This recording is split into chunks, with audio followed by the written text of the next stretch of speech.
What makes a good world in a video game? Is it sheer size and breathtaking visuals, amazing writing and a gripping story, or the possibilities that the player is offered within it? Maybe it's something else entirely, or all of them combined, or something else entirely and all of them combined. I don't know. To answer this question, we will take another look at The Witcher 3. Now, in my last video, I analyzed CD Projekt's success at creating an amazing title from a gameplay standpoint. Today, we will be taking a look at The Witcher 3's world in all of its artistic beauty. So buckle in, and let's start with the basics.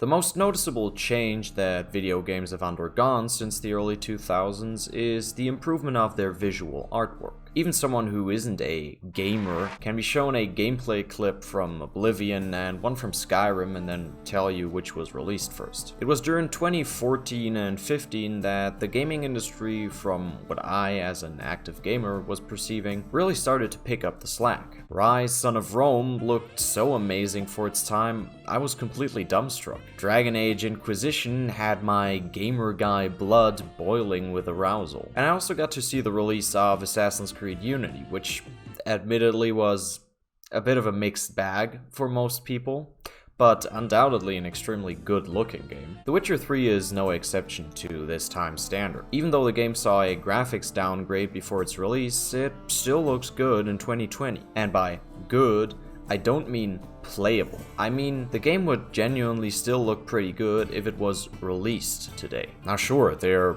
would be titles nowadays that have significantly better terrain models, higher res graphics, or improved lighting. But Witcher 3's full colors and great design concepts still stand out to me to this day. I mean,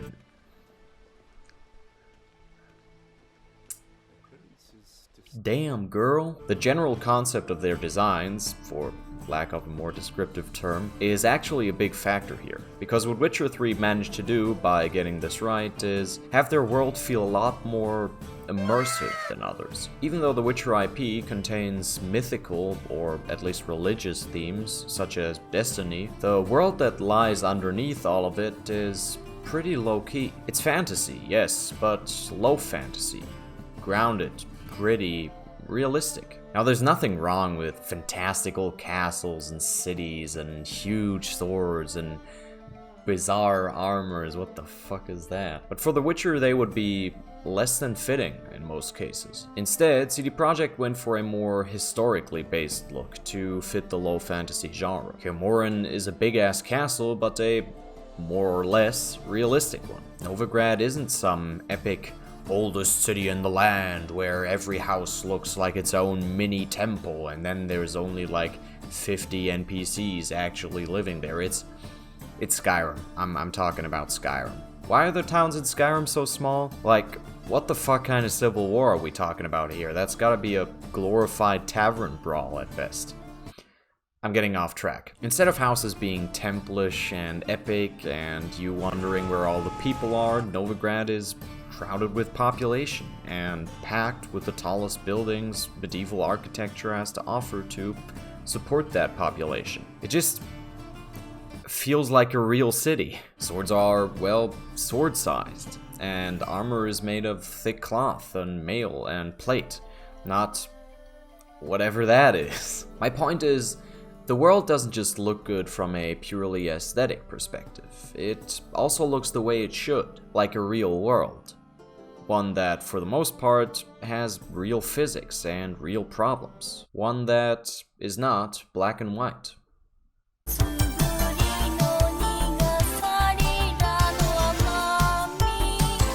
In The Witcher 3, moral ambiguity and the harshness of life are underlying themes in a lot of storylines. The fact that this world is grey and gritty isn't just a general truth. Rather, it seems to be the point of many quests. No part of the game portrays this more clearly than the Velen chapter of Geralt's story.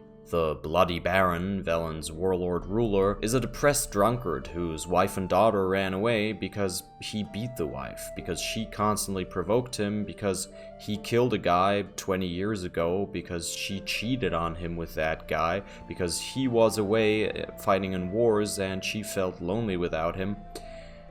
You see where this is going. On paper, the Baron sounds like a real piece of shit, but when we meet him, he actually seems like a nice guy. And although we hear of and see him do some real bad shit throughout the chapter, I couldn't shake the feeling that he's not an evil man, just an incredibly flawed one. While domestic violence is a horrible atrocity, it becomes just as abundantly clear that the Baron is not the only one to blame for all that has happened.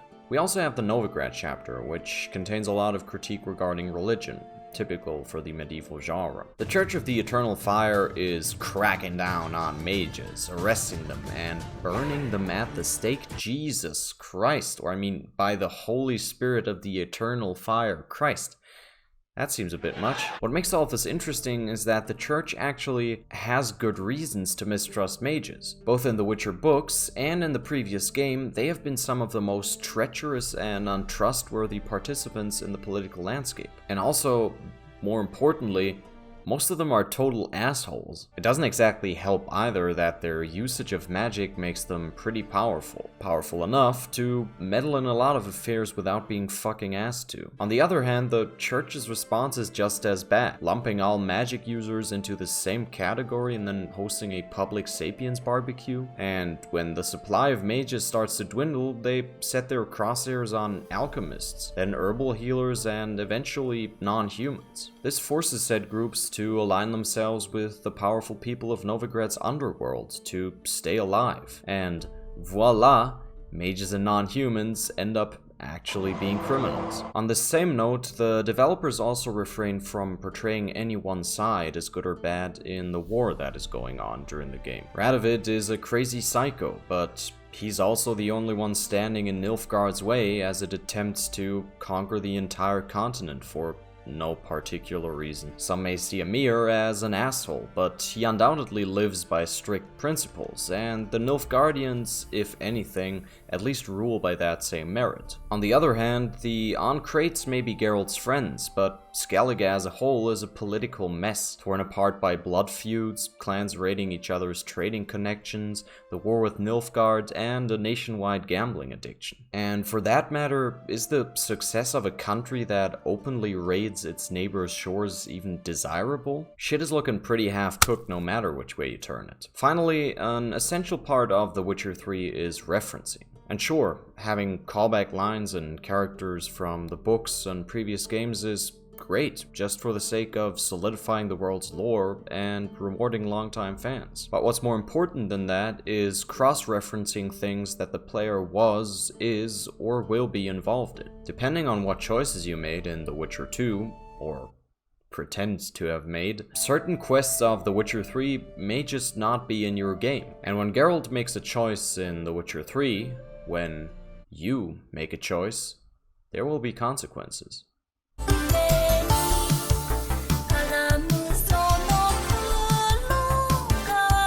A key component of the Witcher world has always been the fact that Witchers don't get involved. The Witcher profession is one that takes advantage of select opportunities. Monsters are rare. A smith can stay in the same town his whole life, but when Geralt kills whatever is haunting a place, he's out of work. By necessity, the job of hunting monsters is one that comes with a vagabond's lifestyle. It is perhaps for this reason that Witchers who live by the code don't boast any fastened political affiliations. Patriotism, homesickness, anything like that would be a hindrance in effectively practicing the Witcher trade. Geralt actually questions Vesemir in the earliest parts of the story because the old Witcher implies that they have a side in the war. Now at this point you might be confused here because Geralt gets involved in people's business like all the time. Well, let's investigate. Since we shouldn't really be fighting or even rooting for any pre-selected kingdom because of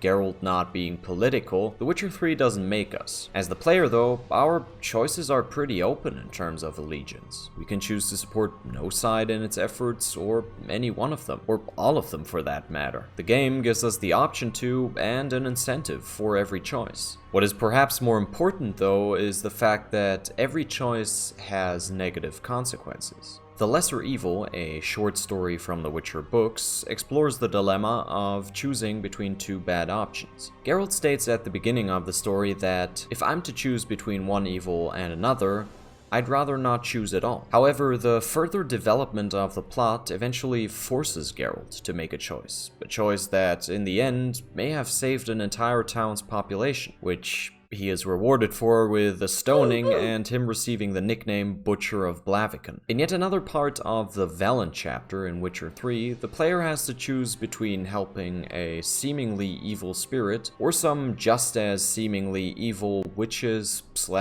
ancient demon, god, whatever types, the Crones of Crookback Bog. The Crones have vital information that we need. As a trade-off for this information, they send us to destroy the evil spirit. The evil spirit then proceeds to tell us that the Crones eat kids, as one would expect of three witches living in a swamp. And it offers to save a bunch of orphans that we have recently met if we release it instead of destroying it. If we don't free the spirit, the kids do actually get eaten. However, if we choose to help it, the spirit massacres almost an entire village. And what's worse, if we chance upon the spirit's lair before advancing the main quest this far, we can also free it. And it'll actually kill those villagers without saving the orphans, because we don't even know about them yet. Perhaps that's the point of CD Projekt's storytelling, of letting us get involved. To bring us to the same realization Geralt of Rivia must have had at the end of The Lesser Evil, that no matter what we choose to do or not choose to do or choose not to choose,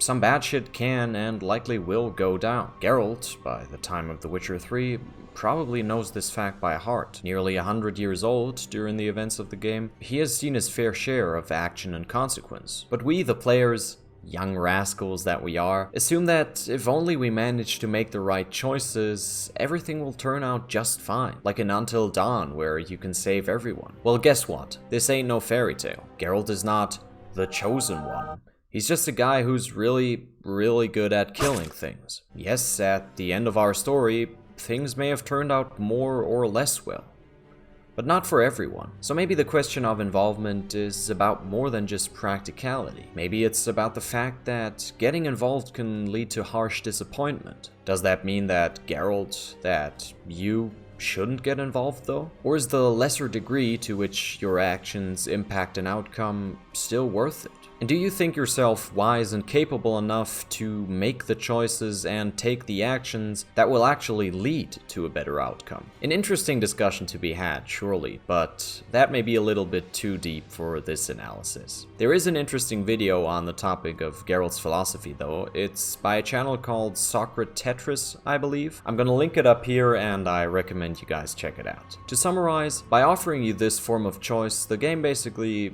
asks the same questions I just did, for you to answer them as you see fit through the choices you then proceed to make. And perhaps as you start to experience some of the consequences of those decisions, you will find yourself going through some change, some progress over the course of the game.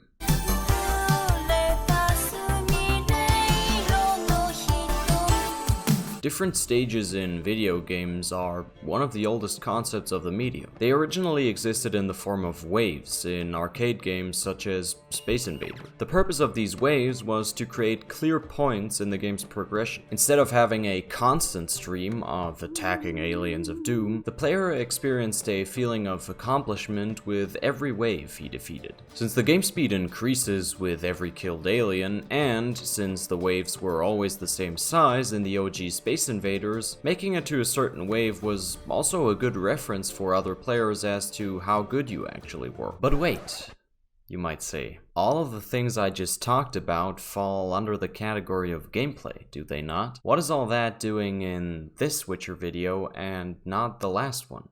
which is linked up here, by the way, go check it out. Well, the game that truly popularized stages in the way they mostly exist nowadays was undoubtedly the original Super Mario Bros. Here, the stages, in the form of levels and worlds, weren't just a measure of gameplay progression. I mean, they were that as well. But the stages were also different regions. Specifically pre-designed, each world consisted of 4 levels with distinct loot spots, difficult sections, gameplay, etc. Each region type also had its own background artwork and fat fucking lazy ass 8-bit beat. Instead of just feeling excited for completing a level, you were also curious to see the next region, what it looked and sounded like, what kind of enemies there would be. Stages had become a world-building tool. Now, to be clear, the terms stage and region are not necessarily interchangeable in open-world games. If every region is instantly accessible at the beginning of the game, has enemies with the same level of difficulty, and the main quest does not lead you through them along a specific path, the regions do not represent different stages in the game. For a good example of this, or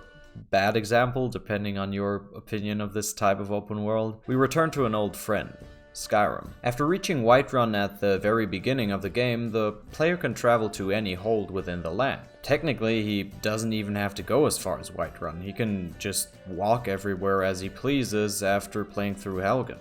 Or skipping it with a mod, as most of us do at some point. Most enemies scale in difficulty to the player's level, which is completely unrelated to any geographics. And the main quest leads you back and forth across the country, passing through the same regions over and over again while skipping large parts of the map entirely. The Witcher 3 does use its regions in the context of progression. However, in stark contrast to Italian Plumber Simulator, the progression through different stages is not used to show us a variety of regions. Rather, the regions themselves fulfill distinct purposes in creating story progress. In a way, they represent chapters of Geralt's tale. White Orchard is our introduction. As a place, it is insignificant, low-key, showing us what The Witcher 3 is like without tossing us into any deeper politics or even the actual problem that drives the plot yet. The village is almost like a miniature version of The Witcher world. It has some heartbreaking stuff, some heartwarming stuff, hidden tragedy, and a lot of moral ambiguity. We get to know our protagonist and his personality, how he makes money, and what regular folk generally think of him. If you play the entirety of White Orchard's quests, you get a pretty good idea of what the game is going to be like. The short sequence in Vizima basically finishes off the first act. Up to this point, we know the basic principles of the world that our story is set in, and the protagonist. So it is now time to introduce us to the problem that drives our story's plot. And then we are sent out into the game. This starts off the second act of our story, which plays out over 3 chapters that can be experienced in a varying order. Each of these 3 chapters gives us a little more insight into a certain part of the Witcher world. Velen represents the countryside, the peasantry of the Northern Realms. War-ridden, plagued by sickness, oppressed by abusive rulership, and worshipping a whole shopping list of supposed gods and demons and whatnot, if only it'll get them to live another day. Novigrad is our keyhole into the world of business, politics, and the high society, controlled by money and executive power, and willing to go to violent extremes or throw luxurious parties and Gwent tournaments, just to distract others or themselves from real problems going on both outside and inside the city walls. Skellige gives us a glance at a different culture from that of the Northern Realms. Everything on the island seems to revolve around honor and devotion to the gods, which results in noble and heroic deeds, but also causes unnecessary shame and preventable deaths. In a nutshell, Skellige serves to show us that no matter the cultural setting, certain general problems exist everywhere humans do. After this world tour, if you will, we head into our third act, taking place almost entirely at Kaer Morhen. The remote castle serves this purpose well. It gives us a chance to breathe after the tumultuous second act, providing a feeling of peace and home and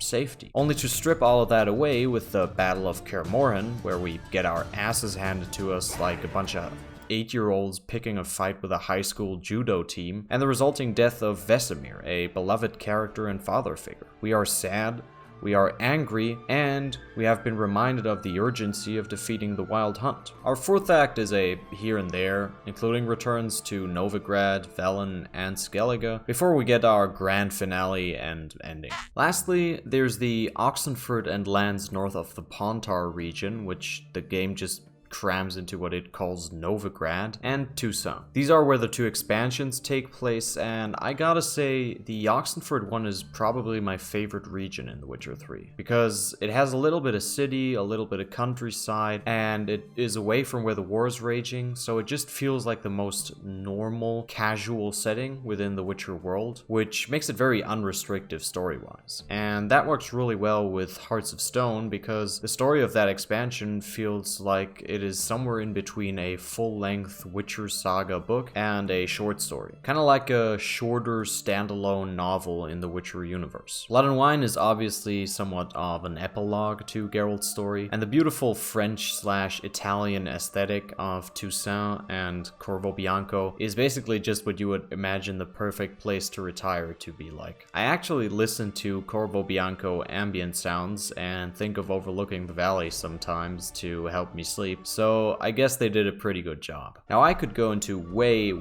more detail with each and every one of these regions. I definitely didn't do them justice as far as complexity goes. CD Projekt put an incredible amount of work into them looking and sounding very particular, and into the specific quests you encounter. But I think for all intents and purposes of this video, you get what I wanted to say. The regions aren't just different places on the map, they serve specific purposes in the game's world building and story.